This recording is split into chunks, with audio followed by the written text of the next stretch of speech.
কোটা সংস্কারের দাবিতে ছাত্র বিক্ষোভে উত্তাল দেশ। রাজধানীর সহ বিভিন্ন স্থানে দফায় দফায় সংঘর্ষে প্রাণ গেছে 5 জনের। সায়েন্স ল্যাব এলাকার শিক্ষার্থীদের সাথে ছাত্রলীগের সংঘাতে নিহত হন 1 জন। আর চট্টগ্রামে মারা গেছেন 3 জন। এছাড়াও রংপুরে পুলিশের ছোড়া গুলিতে প্রাণ গেছে এক শিক্ষার্থীর। পরিস্থিতি নিয়ন্ত্রণে ঢাকা, চট্টগ্রাম, রাজশাহী এবং বগুড়ায় মোতায়েন করা হয়েছে বিজিবি।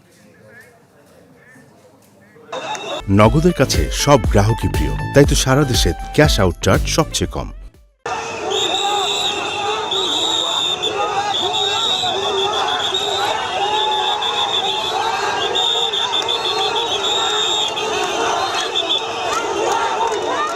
কোটা সংস্কারের দাবিতে চলমান কর্মসূচিতে সংঘর্ষের আরেকটি দিন।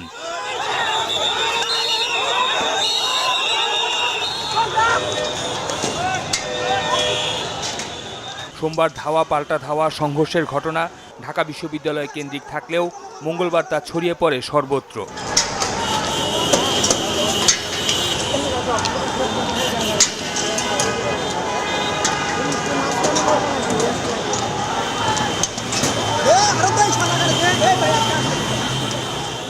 সকাল থেকে রণক্ষেত্র সায়েন্স ল্যাব মোড় থেকে ঢাকা কলেজের সামনের সড়কে।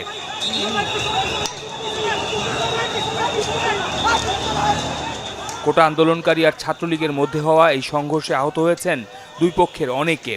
বিকেলে অজ্ঞাত পরিচয়ের এক যুবক নিহত হয়েছেন এই সংঘর্ষে।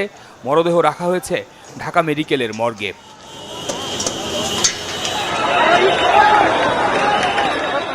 ঢাকার বাইরে সংঘর্ষে প্রাণ গেছে দেশের আরও কয়েক জেলায়।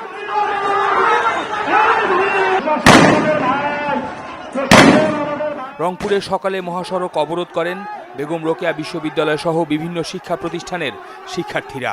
ধাওয়া পাল্টা ধাওয়ার এক পর্যায়ে পুলিশের সাথেও সংঘর্ষ বাধে। এ সময় পুলিশের টিয়ার শেলে বেগম রোকেয়া বিশ্ববিদ্যালয়ের ইংরেজি বিভাগের শিক্ষার্থী আবু সাইদ মারা যান। গুলি খাইছে একটা।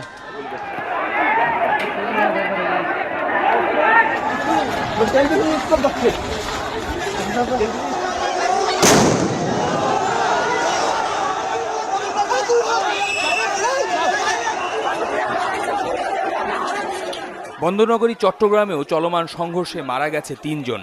চট্টগ্রাম শহর ও আশপাশের এলাকায় পুলিশ, ছাত্রলীগ আর আন্দোলনকারী 3 পক্ষের এই সংঘর্ষ ছড়িয়ে পড়ে।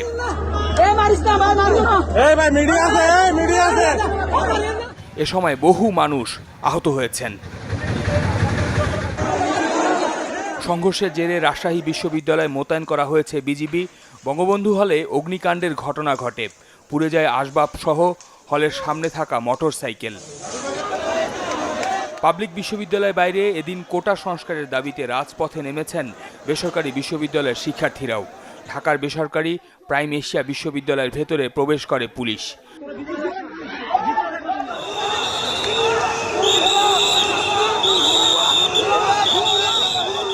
প্রগতি সরণি, উত্তরা, মহাখালী সহ নানা জায়গায় বিক্ষোভ করেছেন তারা।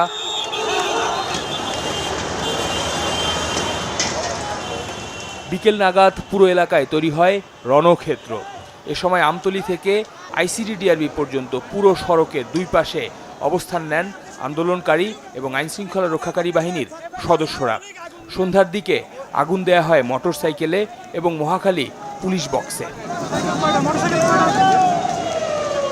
পাশের রেল লাইন দিয়ে ট্রেন চলাচলও বন্ধ করে দেন তারা।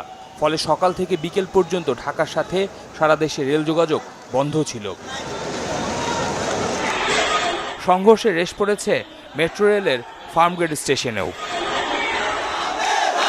এদিকে ঢাকা বিশ্ববিদ্যালয়ে দিনভর ছিল থমথমে পরিস্থিতি। বিকেলের দিকে শহীদুল্লাহ হল ও এর আশপাশের এলাকায় ধাওয়া পাল্টা ধাওয়া হয় 3 পক্ষের মধ্যে। শফিকুল ইসলাম সবুজ, চ্যানেল 24, ঢাকা। দর্শক, আমরা এখনকার আপডেট জেনে আসতে চাই। আমাদের সহকর্মী মাহফুজ কামাল রয়েছেন রাজধানীর সায়েন্স ল্যাবে এবং চট্টগ্রামে রয়েছেন আমাদের আরেক সহকর্মী ইমদাদুল হক। আমরা সরাসরি প্রথমে মাহফুজ কামালের কাছে যেতে চাই সায়েন্স ল্যাবে। মাহফুজ খান, এখন সায়েন্স ল্যাবের কি অবস্থা যদি আমাদের জানাতেন।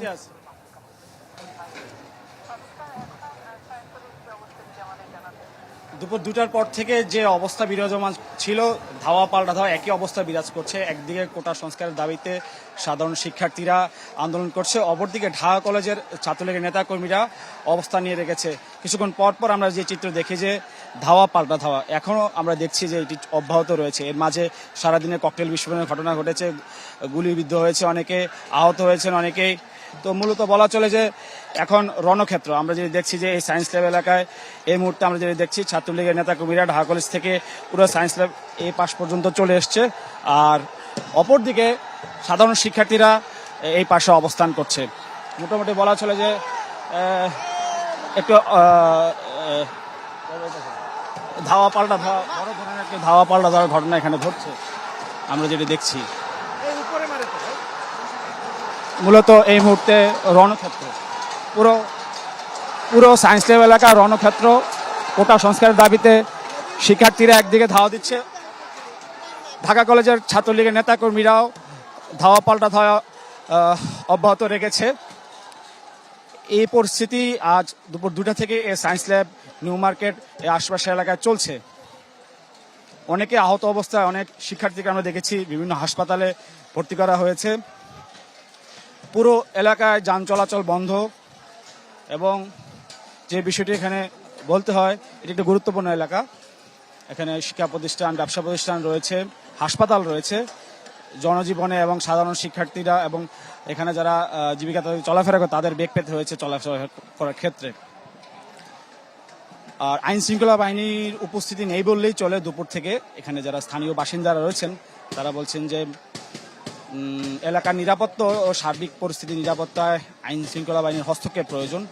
কারণ এই দুপুর থেকে এখন পর্যন্ত টানা ধাওয়া পাল্টা দেওয়া, হামলা, এই পরিস্থিতি বিরাজ করছে। গতকাল ঢাকা বিশ্ববিদ্যালয়ের সংঘর্ষের ঘটনার পর এই কোটা সংস্কার বিরোধী আন্দোলন সেটি কিন্তু অব্যাহত রয়েছে, এবং আজ রাজধানী সহ সারা দেশে ছড়িয়ে পড়ছে। শুধু বিশ্ববিদ্যালয়ের শিক্ষার্থী নয়, কলেজের শিক্ষার্থীরাও কিন্তু এতে অংশগ্রহণ করেছে। তো যে বিষয়টি বলতে হয় সেটি হচ্ছে যে পরিস্থিতি এখন এখানে রণক্ষেত্র, ধাওয়া পাল্টা ধাওয়া অব্যাহত রয়েছে। একদিকে কোটা সংস্কারের দাবিতে শিক্ষার্থীদের অবস্থান, অন্যদিকে ঢাকা কলেজের ছাত্রলীগের নেতাকর্মীদের অবস্থান। দুই পক্ষে আমরা যেটি দেখছি ধাওয়া পাল্টা ধাওয়া অব্যাহত রয়েছে। রাজধানীর চাংখারপুর এলাকায়ও কিন্তু আমরা যেটি দেখেছি যে এই ধাওয়া পাল্টা ধাওয়ার ঘটনা ঘটেছে। মূলত এই চলমান পরিস্থিতি নিয়ন্ত্রণে স্থানীয়রা এবং ব্যবসায়ীরা এবং এই এলাকার জনগণ বলছে আইন শৃঙ্খলা বাহিনীর হস্তক্ষেপ প্রয়োজন। কারণ পুরো একটি সড়ক, একটি প্রধান সড়ক সায়েন্স ল্যাব এলাকা, এই সড়কে যান চলাচল দুপুর থেকে বন্ধ, এবং সাধারণ মানুষের জীবনযাপন চলাফেরাও অনেক বেগ পেতে হচ্ছে। আর একদিকে শিক্ষার্থীরা বলছে দাবি আদায় না হওয়া পর্যন্ত তারা আন্দোলন এবং তাদের বিক্ষোভ চালিয়ে যাবে। অন্যদিকে আমরা যেটি দেখছি যে ঢাকা কলেজের সামনে একদিকে কোটা সংস্কারের দাবিতে শিক্ষার্থীদের অবরোধ, অন্যদিকে কোটা বিরোধীদের একটা অবস্থান দেখছি আমরা ঢাকা কলেজের সামনে। সেখানে ধাওয়া পাল্টা ধাওয়ার পরিস্থিতি বিরাজমান রয়েছে। মূলত এই ঘটনায় আমরা 10 থেকে 15 জন শিক্ষার্থীকে আহত অবস্থায় দেখেছি। তারা বিভিন্ন জায়গায় চিকিৎসাধীন রয়েছে। একজন গুলিবিদ্ধ আমরা দেখেছি। তাদের দাবি, অনেকের হাত পা ইট পাটকেল নিক্ষেপে যতদূর দেখেছি আহত হয়েছে শিক্ষার্থীরা। তাদের চিকিৎসার জন্য বিভিন্ন জায়গায় নিয়ে যাওয়া হয়েছে। এবং আমরা চলমান যে পরিস্থিতি সেটি আমরা যেটি দেখছি যে কোটা সংস্কারের দাবিতে শিক্ষার্থীরা দুপুর থেকে আসলে এই এলাকায় তাদের দাবি জানিয়ে প্রতিবাদ করছে। কিন্তু আমরা দেখছি যে কোটা বিরোধী একটি অবস্থান বা একটি পক্ষ ঢাকা কলেজ থেকে তাদের সাথে সংঘর্ষে জড়ায়, এবং ধাওয়া পাল্টা ধাওয়া যেটি এটি কিন্তু এখনো অব্যাহত রয়েছে। আমরা একটু এই পাশে একটু দেখানোর চেষ্টা করি। আমরা এলাকার এই পাশেও দেখছি যে শিক্ষার্থীরা অবস্থান নিয়ে রেখেছে। মূলত মুখোমুখি পরিস্থিতি। সামনে একটি পুলিশ বক্স দেখেছি, সেখানে ভাঙচুর চালানো হয়েছে। আমরা এবং সায়েন্স ল্যাব এলাকায় একটি ব্যবসা প্রতিষ্ঠানও দেখছি যে ভাঙচুরের ঘটনা ঘটেছে। মূলত অনেক সাধারণ মানুষ এই পথে যারা যাতায়াত করেন তারা কিন্তু এখানে আতঙ্কিত হয়ে পড়ছেন। আসলে অনেকে তার কাজ শেষে কর্মস্থলে কাজ শেষে বাড়ি ফেরার জন্য এই সড়কটি ব্যবহার করে থাকেন, তারা বেকায়দায় পড়েছে। এছাড়াও এই এলাকায় যে বিষয়টি লক্ষণীয় সেটি হচ্ছে যে সকল ব্যবসা প্রতিষ্ঠান বন্ধ এবং চলমান যে আন্দোলন সে অনেক ধন্যবাদ মাহফুজ কামাল আমাদের সাথে রাজধানীর সায়েন্স ল্যাব এলাকা থেকে যুক্ত হয়েছিলেন এবং সেখানে এখন ভয়াবহ পরিস্থিতি সেই বিষয় নিয়ে আমাদের জানাচ্ছিলেন।